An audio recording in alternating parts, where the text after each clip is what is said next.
kavrama geçiyorum. Şimdi biliyorsunuz taraflar gelişmeleri yani bu sürece dair farklı kavramlaştırmaları kullanıyorlar.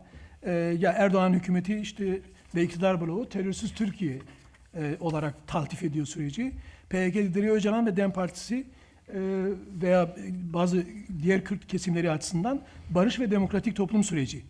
Sürecin niteliğine dair bu farklı kavramsallaştırmalar bize neyi anlatıyor? Ahmet Hocam isterseniz bu soru sizinle başlayalım. Ayşegül Hanım da fikirlerini katsın. Oldu.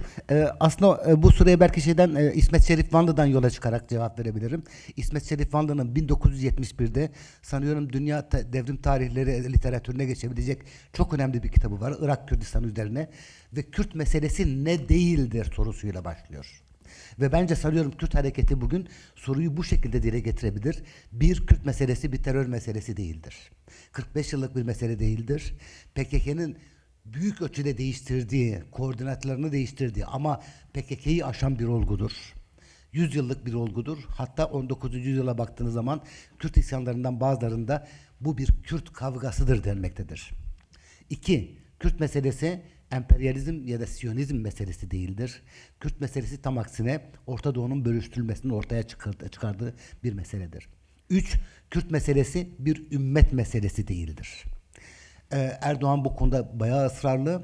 Fakat nasıl ki Katalan meselesi, Bask meselesi, İskoçya meselesi bir Hristiyan kardeşliği meselesi değilse ve bir Hristiyan kardeşliği içerisinde çözülemeyecekse Kürt meselesi de bir İslam kardeşliği meselesi değildir ve İslam kardeşliği içerisinde çözülemez.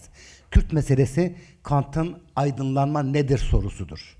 Kant açısından aydınlanma nesneden özneye geçmek ve nesneden özneye geçmek aynı zamanda özgürlüğe ve sorumluluğa sahip olmak anlamına gelmektedir. 1881'de Şeyh Ubaydullah Kant'ın kim olduğunu bilmezdi fakat bunu anlamıştı.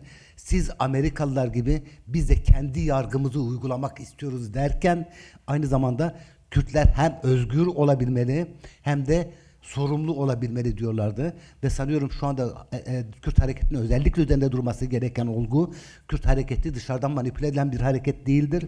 Kürt hareketi Kürt toplumunun, çoğul Kürt toplumunun, değişen Kürt toplumunun dinamiklerini içeren, yansıtan bir harekettir. Ve Kürt toplumunun amacı nesne olmaktan çıkıp özne olmaya, minör olmaktan çıkıp Kant'ın kavramıyla majör olmayı hedefleyen bir harekettir. Çok teşekkürler.